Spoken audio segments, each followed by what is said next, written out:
مخلوق خدا دے اتے مہربانی کرنا، اس کے متعلق گفتگو ہو رہی سی۔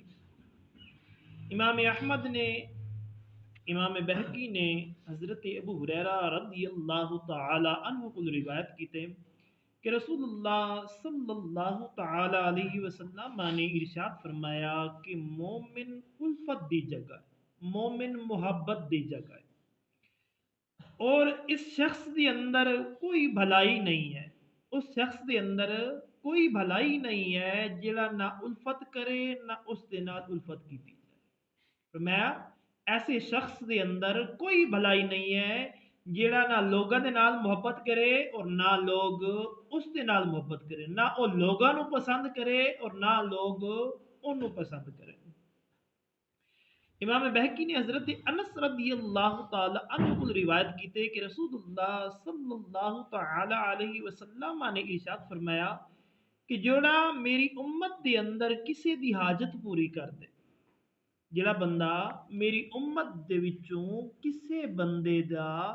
حامی بن جائے، اس دی حاجت پوری کرن والا بن جائے، جس طرح مقصد انہوں خوش کرنا ہو، یار وہ بڑا ماڑا بندہ ہے، میں انہوں کوئی چیز لے دینا، چلو خوش ہو جائے گا، چلو وہ چیز اس نو لے کے نا خوش ہو جائے گا۔ فرمایا مقصد انہوں خوش کرنا ہوئے تو اسی طرح ہے اس شخص نے مینوں خوش کیتا۔ حضور فرماتے نے جدوں اس تے اوتے وہ بندہ خوش ہوئے گا نا، فرمایا وہ اسی طرح یہ کہ جس طرح اس بندے نے مینوں خوش کیتا، فرمایا جن نے مینوں خوش کیتا انہیں اللہ نو خوش کیتا۔ حضور فرماتے نے پھر جن نے مینوں خوش کیتا نا انہیں اللہ نو خوش کیتا، اور جن نے اللہ نو خوش کیتا اللہ انہوں جنت دے اندر داخل فرمائے گا۔ اللہ جس دے اوتے راضی ہوندا ہے نا انہوں جنت ہی دیندا ہے نا، جن دے نال ناراض ہوندے انہوں جہنم، اور جس دے اوتے راضی ہوندے انہوں جنت۔ فرمایا جنہیں اس شخص نو خوش کیتا، ماڑا سی تسی جا کے کوئی تعاون کیتے یا کوئی چیز لے کے دیتی ہے، مقصد یہی سی کہ بندہ خوش ہو جا،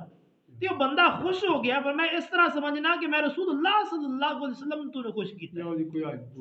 ہاں جی، تے فرمایا تو رسول اللہ صلی اللہ علیہ وسلم نے خوش کیتا ہے، اور جن نے رسول اللہ صلی اللہ علیہ وسلم نے خوش کیتا انہیں اللہ تعالیٰ نے خوش کیتا، اور جن ہوتے اللہ خوش ہویا اللہ انہوں جنت عطا فرمائے۔ امام بیہقی نے حضرت انس رضی اللہ تعالیٰ عنہ کو روایت کی نقل کی ہے کہ رسول اللہ صلی اللہ علیہ وسلم نے ارشاد فرمایا جڑا بندہ کسی مظلوم دی فریاد رسی کرے، کسی نے آ کے مظلوم سی اس تو ظلم ہویا سی، انہیں آ کے فریاد کیتی یار مینوں فلاں تنگ کردا ہے، مینوں فلاں ستاندا ہے، مینوں فلاں نے تکلیفاں دتیاں نے، فرمایا مظلوم دی فریاد رسی کیتی، انہیں آ کے اس دی فریاد سنی جس تے اوتے ظلم ہویا سی، فرمایا اللہ تعالیٰ اس دے واسطے 73 مغفرتاں لکھے گا۔ کسی مظلوم دے اتے ظلم ہویا سی، کسی بندے نے آ کے اس دی فریاد رسی کیتی یار تینوں کی ہویا ہے، کنے تیرے تے ظلم کیتا ہے، میں تیرے نال ہاں، ایسے طرح انہوں سہارا دیتا ہے جس دے اتے ظلم ہویا پیا سی، فرمایا اللہ تعالیٰ اس دے واسطے 73 مغفرتاں لکھ دے گا۔ فرمایا انہاں دے وچوں ایک دے نال دنیاوی معاملات سارے درست ہو جان گے، ایک مغفرت دے نال دنیا دے اندر جو کچھ کیتے وہ سارے معاملات درست ہو جان گے، اور 72 دے ذریعے قیامت دن اللہ تعالیٰ درجات دے اندر بلندی فرمائے گا، 73 مغفرتاں فرمائے گا، ایک دے نال دنیاوی معاملات سارے جو بھی خطاواں کاراں نے اللہ معاف فرما دے گا، اور فرمایا 72 جڑیاں بچن گیاں نا انہاں دے ذریعے اللہ تعالیٰ جنت دے اندر درجات بلند فرمائے گا۔ آقا علیہ الصلوۃ والسلام دے غلام اسی تگڑے ال ٹر پینے ہیں، لیکن جس ماڑے دے اوتے ظلم ہویا ہوئے نا ادھر اسی نہیں کھلو، اسی آنے انہیں ساڈے نال کی کرنا ہے، جڑا تگڑا ہے وہی ساڈے نال ہے نا، یہ ماڑا ہے کی کر سکتے ساڈے نال، والیاز اسی تگڑے نال کھلونے۔ آقا علیہ الصلوۃ والسلام دے غلام وہ دنیا دے اندر تانوں کچھ دے سکتا ہے، لیکن اگر تسی مظلوم دے نال کھلوو گے جس دے اوتے ظلم و ستم ہویا پیا نا، اللہ پاک دنیا دے اندر بھی بخشش فرمائے گا اور جنت دے اندر درجات بھی بلند فرمائے گا۔ صحیح مسلم شریف کے اندر حضرت نعمان بن بشیر رضی اللہ تعالی عنہ کو روایت موجود ہے کہ رسول اللہ صلی اللہ تعالی علیہ وسلم نے ارشاد فرمایا کہ تمام مومنین شخص واحد دی مثل نے، سارے مومنین ایک شخص واحد دی مثل نے، اگر اس دی اکھ بیمار ہوندی ہے تے کل بیمار ہوندے، سر دے اندر بیماری ہوندی ہے تے پھر کل بیمار ہوندے۔ فرمایا جس طرح جسم ایک جسم ہے نا، مومناں نو اسی طرح ہونا چاہیے، ہاتھ نو تکلیف ہوئی ہے تے پورا جسم تکلیف دے اندر ہے، پیر نو تکلیف ہوئی ہے تے پورا جسم تکلیف دے اندر ہے، اکھ نو تکلیف ہوئی ہے تے پورا جسم تکلیف دے اندر ہے۔ اسی طرح سارے مومنوں نو ایک ہو کے رہنا چاہیے، انج نہیں فلانا مر رہا ہے تے مرن دیو، فرمایا نہیں، اس دا احساس سارے نو برابر دا ہونا چاہیے ہے کہ تکلیف انہوں نہیں پہنچی، اسی سارے نو برابر دی پہنچی۔ لہٰذا نبی اکرم تاجدار انبیاء صلی اللہ علیہ وسلم دے غلاموں اس چیز دے اندر بھی غور و فکر کرنی چاہیے۔ امام بخاری نے، امام مسلم نے حضرت ابو موسیٰ اشعری رضی اللہ تعالیٰ عنہ کو روایت کی کہ رسول اللہ صلی اللہ تعالیٰ علیہ وسلم نے ارشاد فرمایا، مومن واسطے عمارت دی مثل ہے، بلڈنگ دی مثل ہے۔ فرمایا اس دا باز نو قوت پہنچاندا ہے، باز اس دا باز نو طاقت پہنچاندا ہے۔ پھر آقا علیہ الصلوۃ والسلام نے ایک ہاتھ دیاں انگلیاں دوسرے ہاتھ دیاں انگلیاں دے اندر داخل فرمائیاں، یعنی جس طرح اے ملیاں ہوئیاں نے نا، مسلمانوں بھی اس طرح جڑیا ہونا چاہیے۔ جس طرح اے انگلیاں آپس دے اندر جڑیاں ہوئیاں نے نا، مومنہ مسلمانہ نو بھی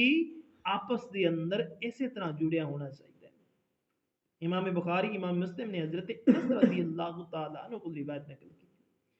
کہ رسول اللہ صلی اللہ تعالیٰ علیہ وسلم نے ارشاد فرمایا، اپنے بھرا دی مدد کرو، ظالم ہوئے یا مظلوم ہوئے۔ فرمایا اپنے بھرا دی مدد کرو اگرچہ او ظالم ہوئے یا مظلوم ہوئے۔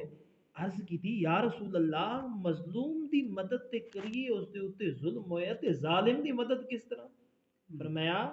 اس نو ظلم تو روکن دے اندر مدد کرو کہ آئندہ دوبارہ او ظلم نہ کرے، جتنا ہو سکے اس نو اس چیز دے اوتے مثال طور تے ایک بندہ چوری کرتا ہے، اپنے آپ تے ظلم کر رہا ہے یا ڈکیٹی کرتا ہے ظلم کر رہا ہے نا، پر میں اس کی بھی مدد کرو، انہوں اتنا قائل کرو کہ دوبارہ او گناہ نہ کرے، دوبارہ او جرم نہ کرے، اس طرح اس کی مدد کرو۔ ظالم دی بھی مدد کرو اور مظلوم ظالم دی اس طرح مدد نہ کرو بھی چل تو میں تیرے نال ہاں، تو ایک ڈاکہ مارنے دو ہور مار میں تیرے نال ہاں، یہ مدد نہیں ہے، انہوں جہنم تو بچان واسطے اس دی مدد کرو تاکہ وہ کل نو جہنم دی اگ دے اندر نہ جائے، دوزخ دے اندر نہ جائے، اس طرح اس دی مدد کرنی ہے۔ دوسری مدد ہرگز نہیں کرنی، بلکہ اس دی رہنمائی کرنی ہے، اس نو آکھنا ہے کہ یار تو امت محمد مصطفیٰ صلی اللہ علیہ وسلم دے نال تعلق رکھن والے، تیرا شمار انسانیت دے وچ ہوندے، اللہ تیرے بارے فرمایا لقد خلقنا الانسان فی احسن تقویم، اللہ تینوں ایڈا سونا بنایا تو کیڑے بیڑے کام شروع کر دیتے نہیں؟ تو دنیا دے اندر رہ کے جنتیاں والے اعمال کر، مومنہ مسلمانہ واسطے جنت ہے، جہنم تے کافراں واسطے تو کافراں والے اعمال کری جانا ہے تو امتی محمد مصطفیٰ صلی اللہ علیہ وسلم دے نال تعلق رکھن والا، حضور دا کلمہ پڑھن والے، فادیازہ بیڑے کام چھڑ دے، اس طرح اس دی رہنمائی کر کے تاکہ وہ دوبارہ ظلم دی طرف راغب نہ ہوئے۔ تو ہے اللہ تعالیٰ تو مینوں اسی ساریاں نو عمل پیرا ہون دی توفیق عطا فرمائے۔ وما علینا الا البلاغ المبین۔